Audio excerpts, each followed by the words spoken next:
We have, Swami, we have a few questions Yes. in order to ask you. And the first one we have on our list is, we'd like to know, in as briefly as possible, how Vedantaism got started, the religion, and where did it originate and why? That's a very interesting question, because every other religion that you read about was started somewhere by somebody at some time. So naturally that question arises. But as a follower of Vedanta, it becomes almost impossible to answer that question because of the fact that we consider that Vedanta has no origin. It was not founded by anybody. You see, just as the law of gravitation, take for instance, did anybody originate that? Discovered. Newton discovered that. But the law of gravitation was there eternally. It was working all the same. So, according to Vedanta, what we call religion, truth of God, that is something that is eternal, beginningless and endless. Then there have been discoverers of this truth. And these discoverers we call rishis or seers. They are not founders. We do not consider anybody founded any religion. Even Christ, we do not consider that he founded Christianity. We consider that he discovered the truth of God. He was a rishi, a seer. The truth was there, waiting for him to be discovered. And we consider that from a beginningless time there had been seers who had discovered that truth, and which we find recorded in what we call the Vedas.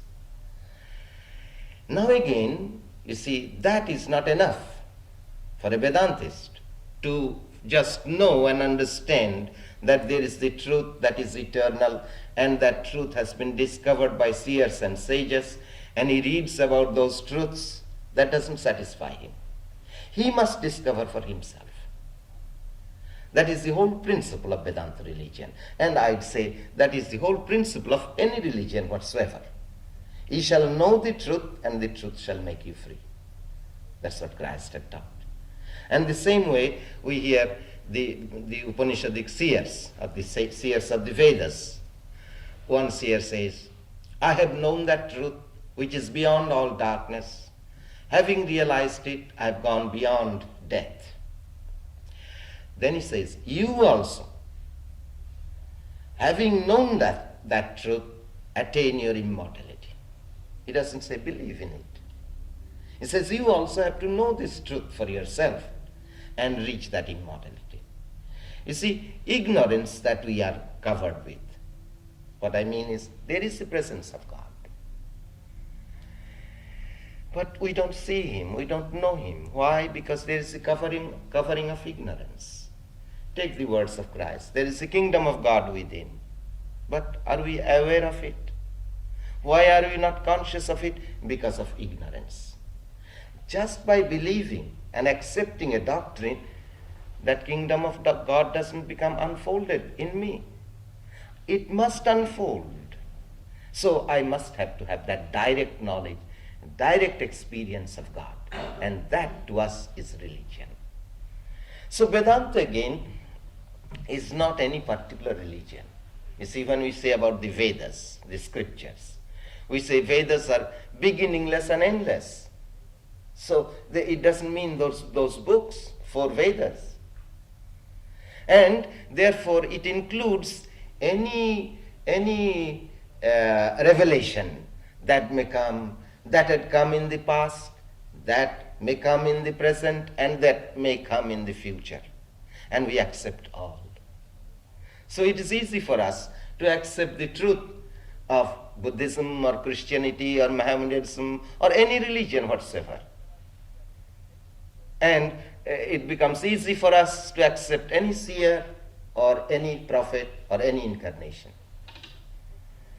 Because Vedanta does not exclude anybody. It includes every religion. Where did the name Vedanta come from? Veda means knowledge.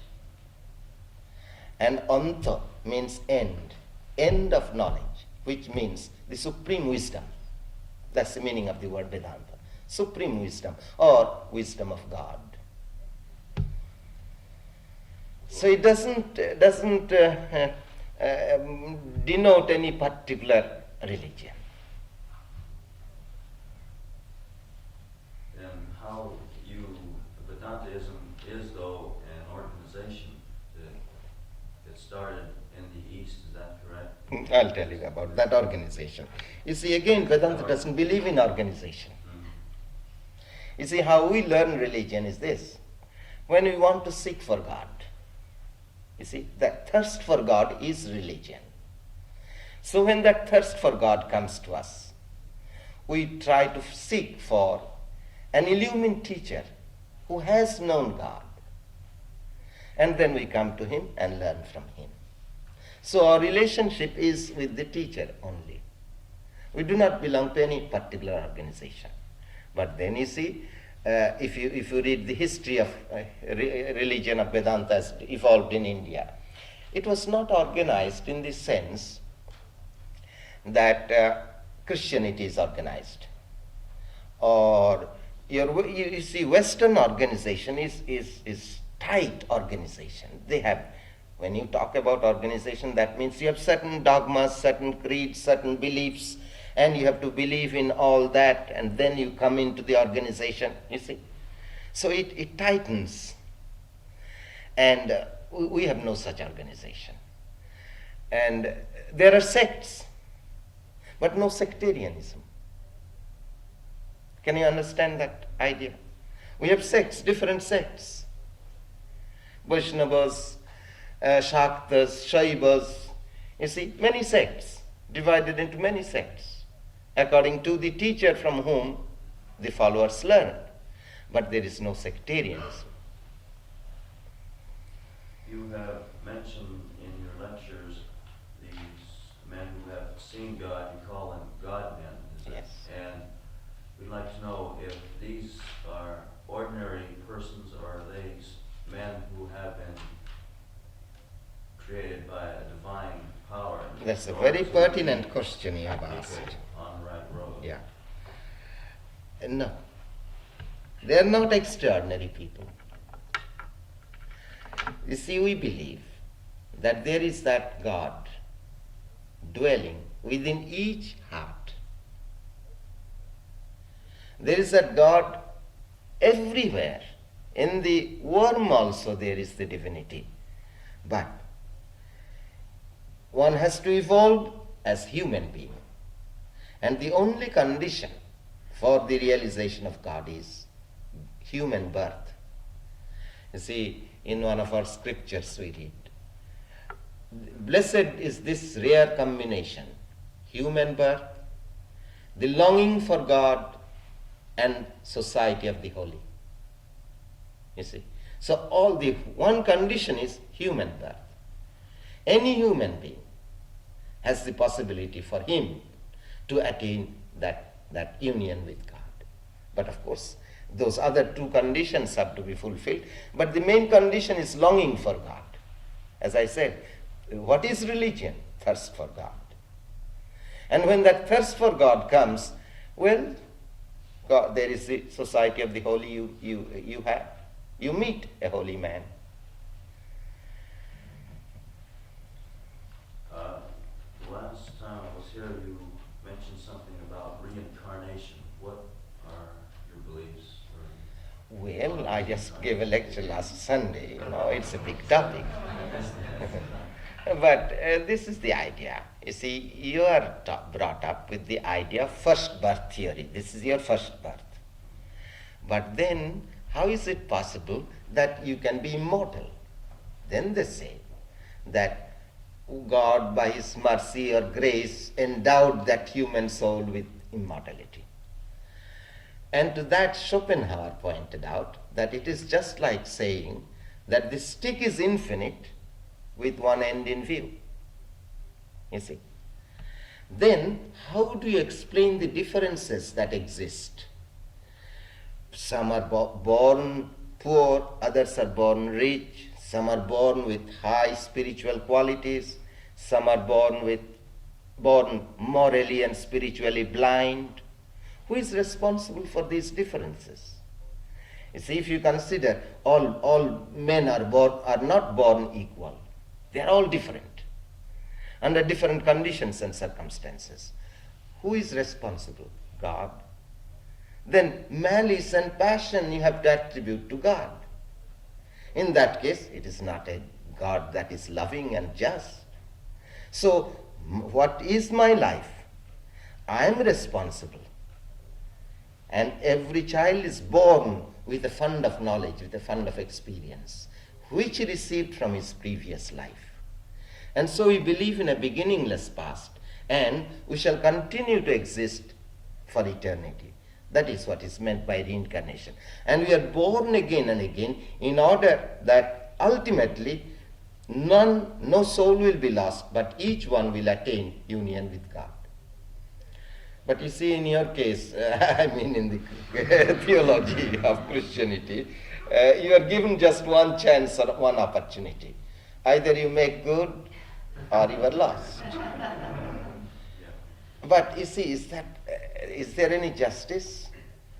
You see, you may be a good person, and your deeds are finite, and your reward cannot be infinite.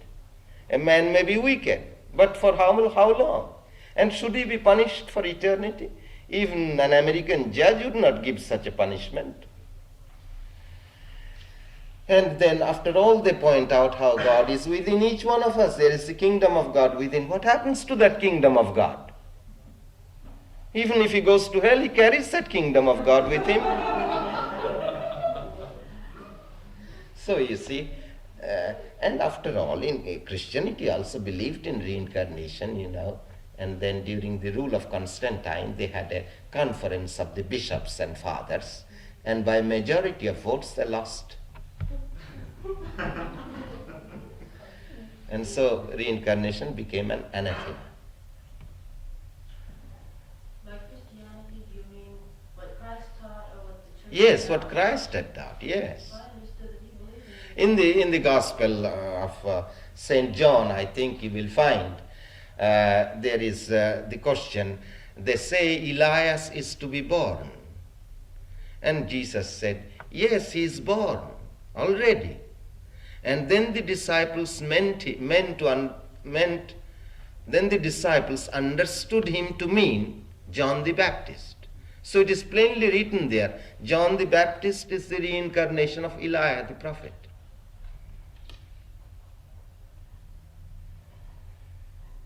And Father Origen, he was leading one party, but his party became minority. And so he lost it. But if you read Father Origen's ideas, you will find they're similar to Hindu ideas.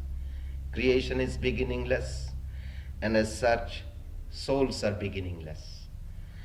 And otherwise, to say that you are immortal is just not logical.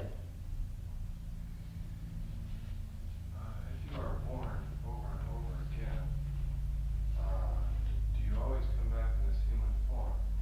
Yes, of course. You see, once you evolve as a human being, you come back again as a human being, of course. And what growth you have achieved, you do not lose that growth. You see, for instance, you see geniuses amongst children. How did they come? They had acquired that in the past. But then again, we do not want to be born again and again. The idea of union with God is the ideal. And when we reach that union with God, we do not come to birth again and again. We finish our business of being born again and again. So the reincarnation only gives you the chance for everybody to attain union with God. What is the exact relationship with the individual human and with God when he becomes united with God? That's a very interesting question. The fact is this. We say union with God, but actually, technically, it is the unfoldment of divinity. Kingdom of God is within. Your very soul is God. And it is covered in ignorance. That ignorance is removed and you know what you are. We have a technical way of saying it. To attain the kingdom of self. That is in Christian language, you see, so that you can understand, we have to say union with God. But it is the kingdom of self, to regain the kingdom of self. And it's just like I'm tying a knot and spreading the string out. Yeah. You see, there is a saying, or the illustration is given, that you have the necklace on your neck, you are wearing it, and you are seeking for that necklace everywhere. All the time you are wearing it. Same way, all knowledge is within you. God is within you. But you are seeking that knowledge, you are seeking that God outside of yourself. At last, you come to the realization, He is within. He is your very self.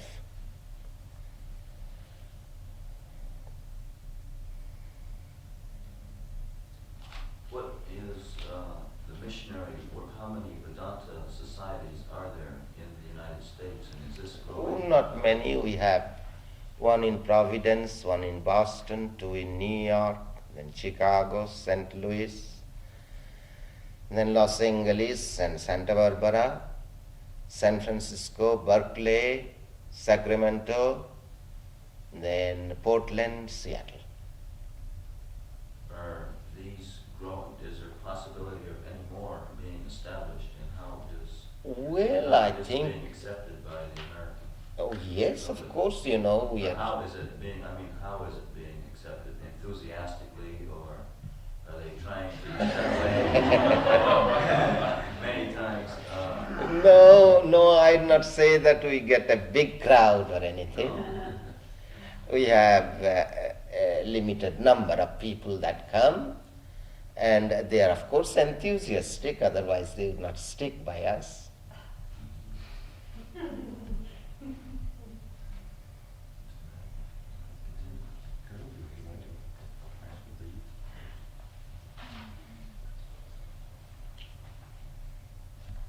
Anyone is welcome regardless of what community they belong to. Oh yes, of course. And we want everybody to be welcome.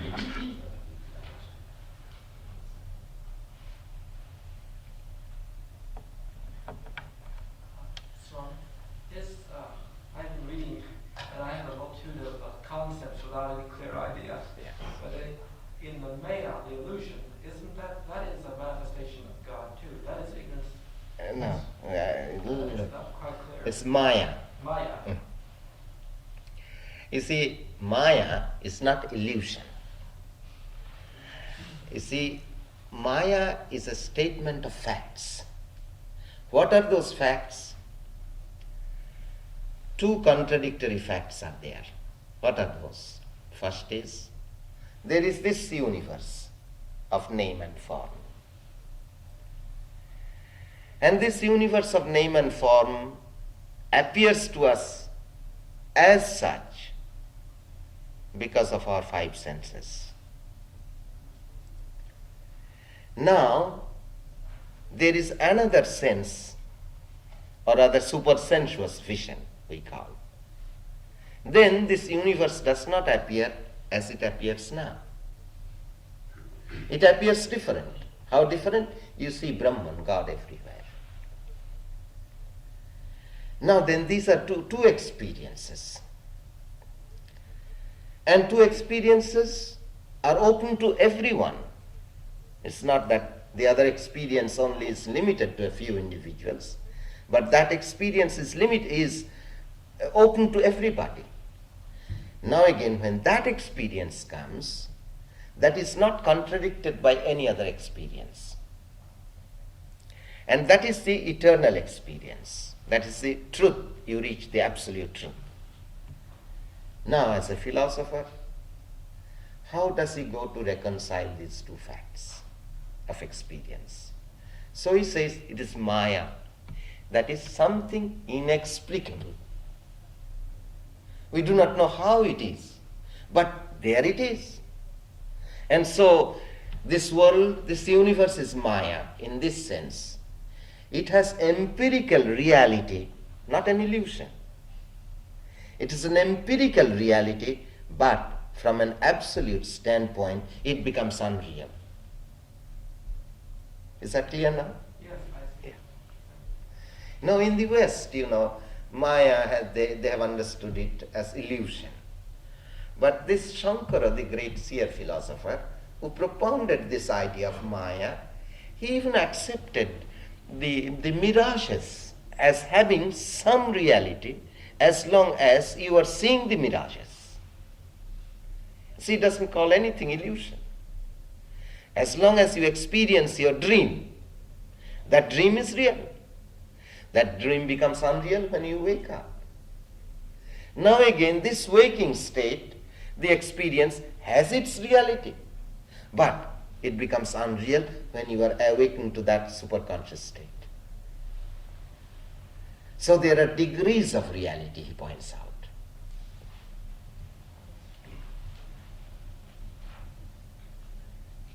What vows do the monks and the nuns of the order take in order to... If you trace historically, I don't know if it is possible, but someday it might be possible with these that came out, in Arabia and in desert. Yes, the script, someday it will be found out maybe. But if you go back in history, you'll find that the same vows that the Vedantist monks took, similar vows were taken by the Buddhists, and the similar vows are taken by the Christians, Catholics, I mean. Same idea, chastity. And we don't say poverty exactly, but no craving for wealth. That's what we say. We do not say poverty, no craving for wealth. You see, we are very logical-minded people. You see, we have to have wealth, for instance. And Catholics are the richest people on earth. And they say poverty, you see. So we do not say poverty. We welcome wealth, but no craving for it, no attachment to it. That is the vow. And no craving for name and fame. And then you see, there's a similar ritual, for instance. I saw in one moving picture of Catholic nuns, when they are taking their last vow, they go into a coffin. I can't remember the English words sometimes. they are dead, They lie in the coffin, and the coffin is covered, and then again it is opened. Same way, we do our funeral service. We are dead to the world. Then we are born anew. So similar, even rituals, you'll find you can trace similarities way back from the Vedic period, with certain variations naturally.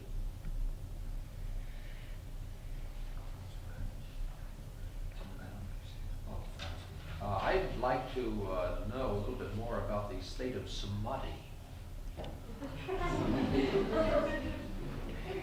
All right, I'll tell you what it is. You see, in any knowledge or perception, we have the subject, the knower, and the object of knowledge. And do you remember Kant, who said that as long as there is a demarcation between the subject and object, so long the thing in itself remains unknown and unknowable, Well, our philosophers pointed that out many centuries before Kant. If there is the least demarcation between the subject and the object, the knower and the object of knowledge, the knowledge is not complete. But there is a way, there is a method by which, to use our technical terms, 3 knots of knowledge, the knower, the object of knowledge, and the process of knowledge, 3 knots of knowledge are untied, and there is the unified experience. That is samadhi.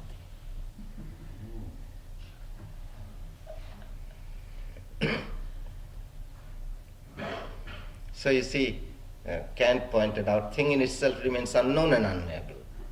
But these Vedic philosophers, they point out that thing in itself becomes known and knowable. More than known and knowable, we say.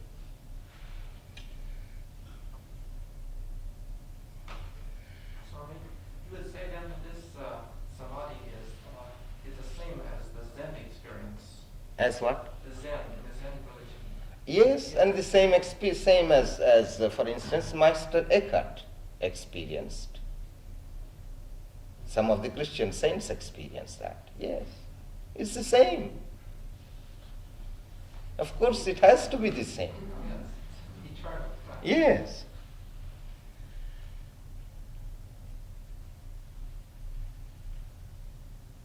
Any name or any description of God in these sort, that is the demarcation. Would that be? What we say is this: to define God is impossible. You see, I'll tell you a story. The father sent his son to learn of God. Then after 12 years he came back and the father asked him, "Tell me what you have learned." And he gave a wonderful discourse on what God is. And the father said, "Go back, my son, you have not yet learned what is to be learned." So he went back. And then after another 12 years as he came back, the father asked the same question. But this time, the boy remained silent. Then the father said, "Why, my boy, your face shines like a knower of Brahman. You have known him. His name is silence."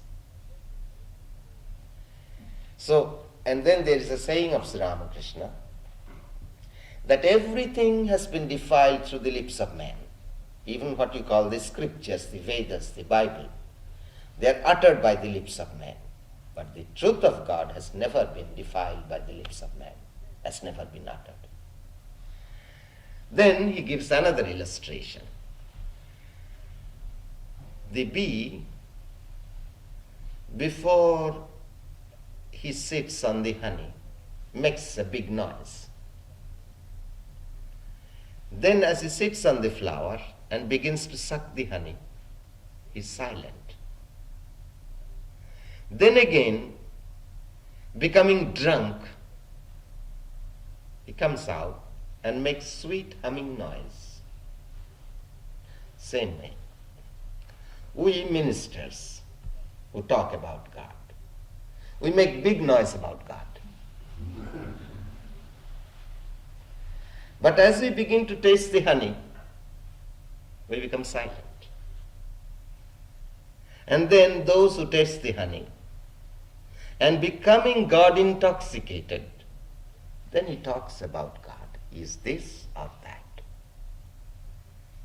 So the same truth, whose name is silence, is again expressed differently by different sages, and they are all true. But none of them is just giving the whole truth.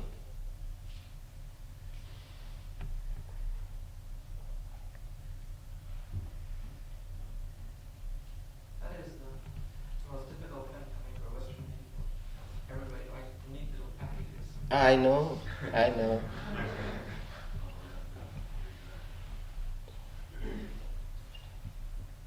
And if it could be given like drugs.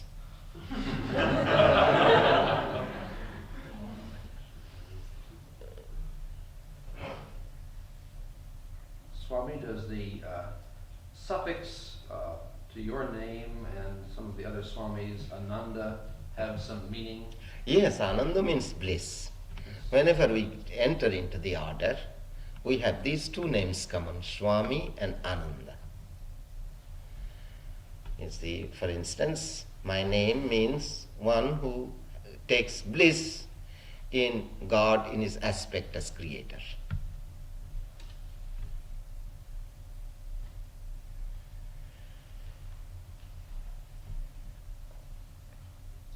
May I ask if Aldous Huxley, who I know has spoken here, is a Vedantist? Yes, he is my disciple. He took initiation from me.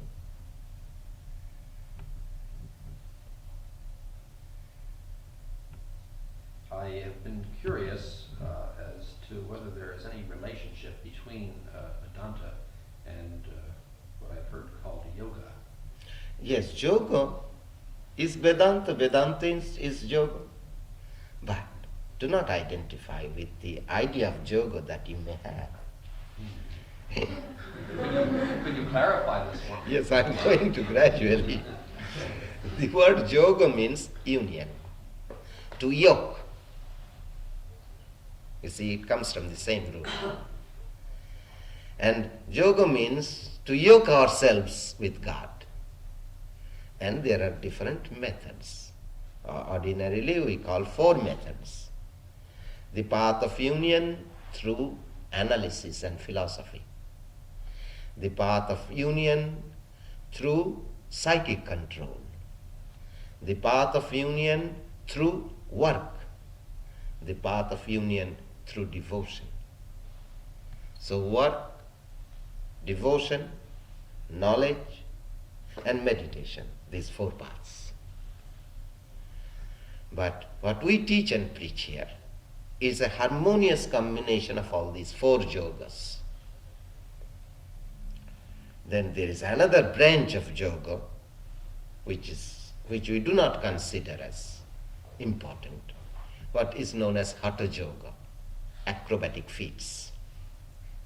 You see, standing on your head. And those were developed to gain control over the body. But then, what happened? As they practiced those, their mind was too much on the body and they forgot the idea. How to keep young, how to live long, you see. And then they forget God. So we say a banyan tree or these redwood trees live centuries. Are they any better off?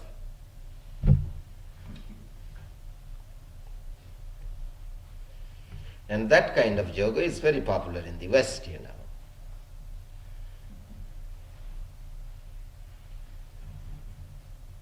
That's a neat package. Yeah.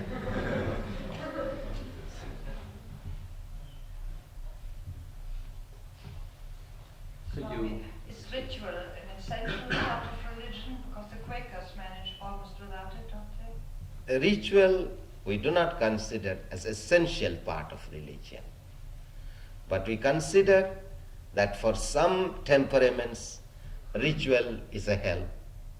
And then again, those very temperaments come out of rituals also. You see, we do not have any particular idea that we would say it must apply to everybody. But in the West, you see, there is the whole difficulty. White is white, black is black, and just white and black, there is no gray. And so either this or that. So if they believe in ritualism, they say unless you have ritualism, you can't ever find religion. Then there are some who don't believe in rituals. Oh, that ritualism is all wrong, false.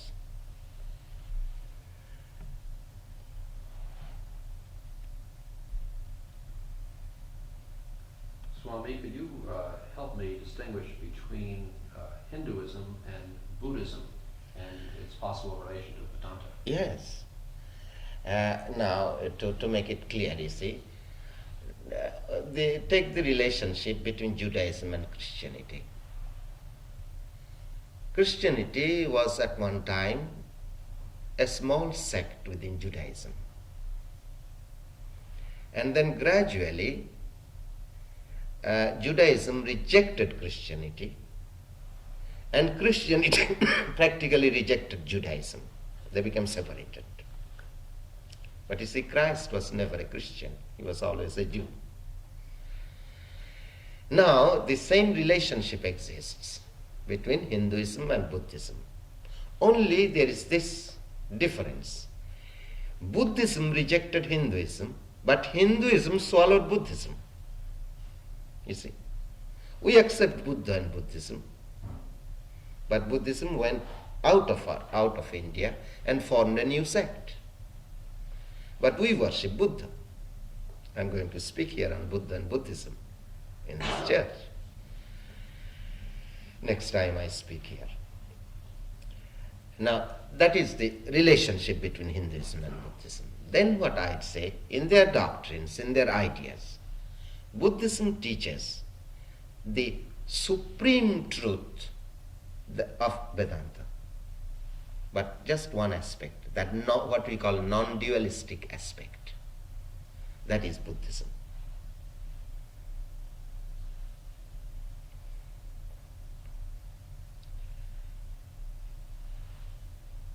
In the scriptures that were read before, the readings rather, the word Om was mentioned. Yes. I'd like to know more about Yes. Yes, we consider the word Om as not any particular language, but sound representing Brahman, representing God. You see, in the beginning was the Word, and the Word was with God, and the Word was God. We consider the Om as the Logos, the sound Om. And you know, in the Vedas, which were written before the Bible, we have a sentence, Prajapatir Bhai idam agre asit. In the beginning was the Lord of creatures. Tasya Bhak Ditya, with him second was Word, Bhak Bhai Brahman, and the Word is Brahman. When were the Vedas written? Eh? When were they written? I don't know. We consider the Vedas as from the very beginning of creation. That is, beginning of the cycle. There is no beginning to creation, but beginning of the cycle. Was it handed down by word of mouth? Yes. Then we have stories, you know how gradually But the one, beginning. yeah. So, could you explain that non-dualism in relationship to Vedanta? Yes, non-dualism. I'll quote the great seer philosopher Shankara, who was the propounder of this non-dualistic philosophy. He said, Brahma Satyam. First he says, I will tell you in half a verse the supreme truth, what has been explained in hundreds and thousands of pages in the scriptures. And this is it. Brahma Satyam. Brahman alone is real. Jagan Mithya. This universe is only an appearance. Jiva, what you call individual soul, is no other than Brahman. Thou art that. So I've explained that in Yeah, one. that's clear.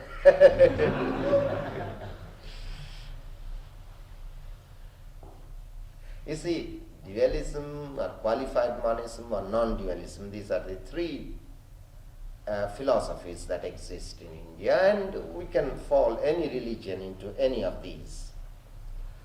Dualism is God is separate from me. He is the creator, I am the creature. He is the father, I am the child. He is the master, I am the servant. This dualism. Qualified monism is he is the whole, I am the part. And then non-dualism is, or monism, I am that, I am he. That's the main points of difference. And there is reconciliation that has been brought out of these three systems.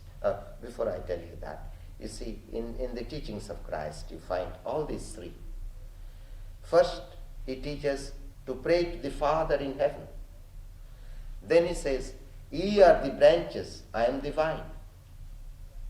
Then he says, I and my Father are one. All the three aspects are there. Now, there is harmony, reconciliation this way. There is a verse which says, when I consider myself as a physical being, thou art the master, I am the servant. When I consider myself as an individual soul, thou art the whole, I am thy part. When I consider myself as a spirit, I am one with thee.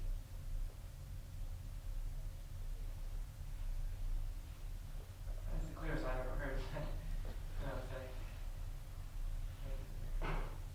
Swami, from what I've gathered here, it would seem that nobody's conception of the good life is really incorrect. What's that? I didn't follow you. It seems that nobody's, according to Vedantism, nobody's conception of the good life is incorrect. According to the conception of Vedanta, what?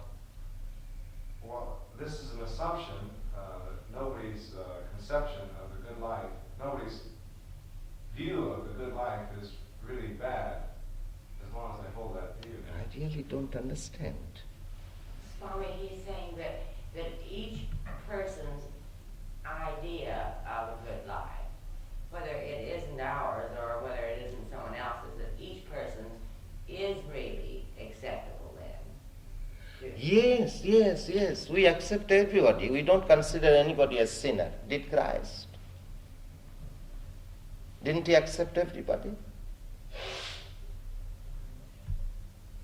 Because there is a divinity in everybody. Learn to see that divinity in everybody. Help, if you can, to unfold that divinity in the other. Don't despise anybody.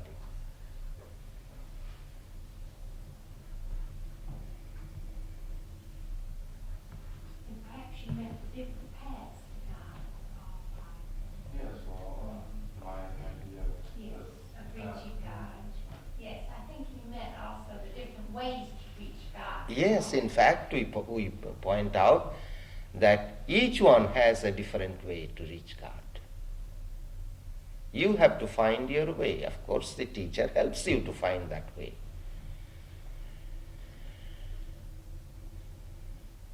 In other words, we do not have patent medicine for everyone, medicine patent for everybody. Each disease is different. So we treat everyone a little differently. Swami, I think they might find it interesting to know about the system of teaching in India, which you did touch on, but you didn't bring that out you didn't touch on it very fully. But I think that's one of the great differences between the East and the West is the system of going to a guru, and I think they might find that very interesting because you just barely... Well, I don't know whether they would find it interesting, but fact is, you see, a disciple comes to the teacher, and the teacher also examines the disciple examines the teacher, and then they see the problem of the disciple and points out the best method for the particular individual to grow. Couldn't be said that the apostolic succession is rather a Yes. relic of that? Yes. Yeah, we don't call it relic, it is really there. The right apostolic succession Yes. we have it is Yeah. it's sort of a, That's right. You have the point that I didn't bring out, you brought that out. You see, a power is given by the teacher to the disciple. Religion can be transmitted. A power can be transmitted to the disciple. And there is the relationship between the teacher and disciple. That apostolic succession, what they call in Christianity. that was probably the original way. Yes. during today's Yes. Church. Yeah.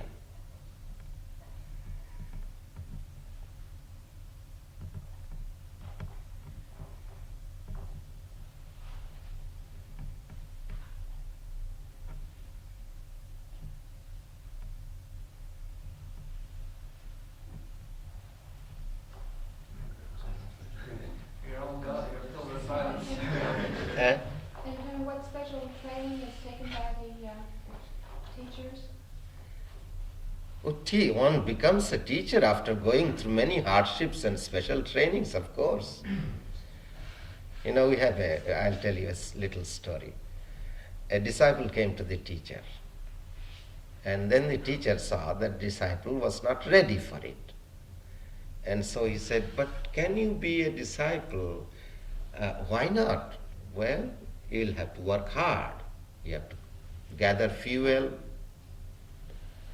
draw water from a long distance, and take care of this house, big house, and cook, and all those things, you know.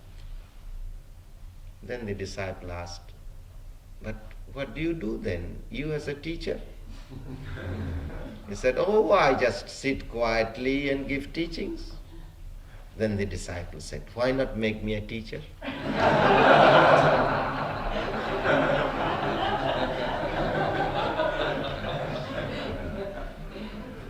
So of course you don't become a teacher until you have gone through milling. Great struggles also you go through. We don't become teachers just studying 4-year course in a theological college. No.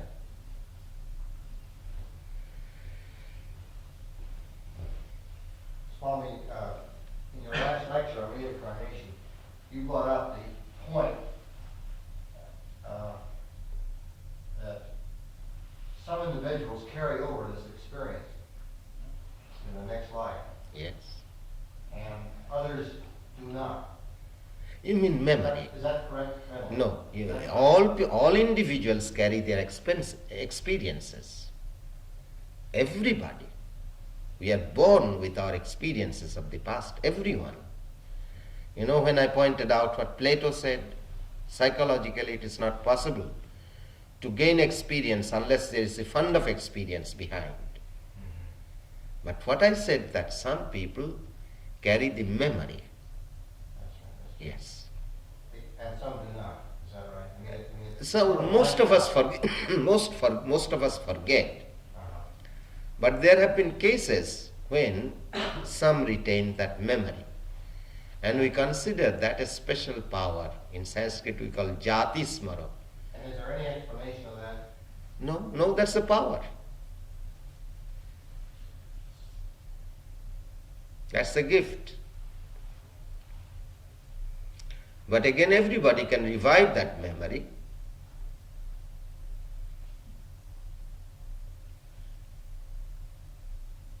Well, is there any way of telling what percentage? I mean, is it so much that it's almost No, I can't, you know. unheard of? In my knowledge, I knew, not that I knew personally, but about 17 or 19 years ago when I went to India, I heard of a girl who remembered her past. And it was a messy affair that happened that way. You see, it's a blessing that we do not remember, but I'll tell you this incident so you will get the idea not to try to revive the memory. You see, this girl, when she was about 9 or 10 years old, she told her parents, look, my husband and my children live at such and such village. And of course they would not believe her first. And when she insisted that she must go, then in order to test it, they took her to that railway station and let her direct the home address, her home address. And she directed, and crowds of people went. It was all in the newspaper at that time. Then she went, and as she went to her home, she recognized everything, but she said, where is the well? There was a well there, and which was not there anymore. Her husband at that time was 80 or 90 years old. Her one son was about 50 or 60. And she was a 10 or 11-year-old girl.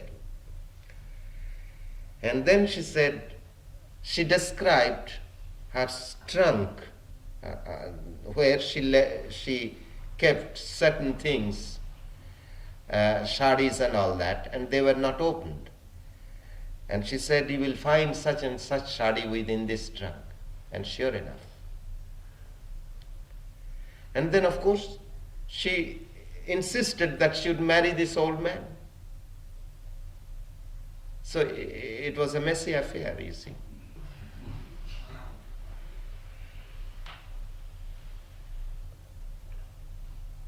Then it is never a blessing, is that right? I mean, Eh? it's always, You see, in my lecture I pointed out this truth, that it is a blessing that we do not remember. Because if we remembered everything that we have done in this life, that also would be a great burden. We would not be able to grow and progress. And then again I pointed out that how that memory may come to every individual at a certain period of his growth. Then he sees everything objectively. He is no longer attached, no longer mixed up. Then is it that you gain that power of seeing your past. And so then it is just amusing, you see. You saw yourself in so many forms and doing so many things, but you are not affected anymore. Swami, is there any set reincarnations before you finally attain, or is it just gradually build up and different people attain God at different times in different lives? Well, of course we point out that it is possible for everybody to attain God in this one life. But one has to struggle for it. One has to have that ideal. And then as you have that ideal, if you struggle intensely, you may achieve that in this life and continue to live for some time. Or you may achieve that at the moment of death. Or you may achieve that after death also. Gradual liberation. You see, there is not just one rule, but according to the growth of each individual, it comes differently. But of course it's a development, it's a growth from within, inner growth. But when the illumination comes, it comes suddenly, unexpectedly.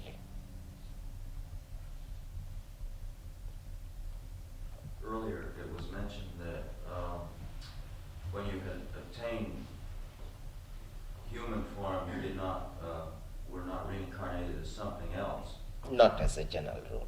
Not as a general rule, but it is possible. Well, is it also go back to the fact that we were reincarnated into human form from something else? Quite possibly evolution. You see. You were speaking of a cycle. Is that the beginning of the cycle? Yes, you see, take for instance science. Science says there is no beginning to this creation, but it passes through the two phases of evolution and involution. And so when there is involution, then again there comes the evolution. A new cycle begins. It completes the cycle, it goes back again, the universe becomes destroyed, and then again a new universe is formed. But we have two theories with regard to that. One theory is that the universe as a whole may be destroyed. But again another theory is no, universe as a whole does not become destroyed, but parts, some planets become destroyed. So this earth planet may be destroyed, again a new earth will arise. Well, in the destroying of this earth, say, would these people be put into life on this other creation? That's very interesting. It's brought out in the Gita that it's just like breathing in and breathing out. So we all go back into the womb of God, as it were. Then at the very beginning of the cycle, we all come out. We don't begin from the beginning, but we come out according to our individual growth that we achieved in the past cycle, just as in reincarnation. How is this beginning growth started? There is no beginning. There's no beginning. No. If you accept beginning, you are in trouble. But we gradually work up to a conclusion in becoming with God. Yes, yes.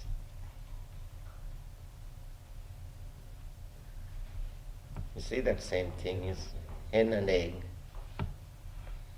Which began first?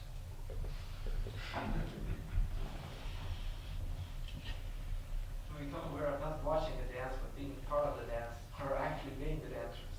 Right? In other words, we become aware of not watching the dance, but being the dancers. Yes, we are all in the play.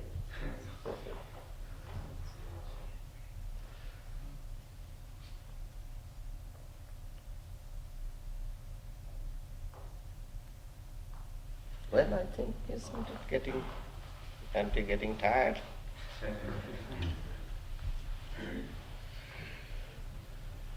Well, I enjoyed having you, and your questions were very interesting, and I enjoyed your questions.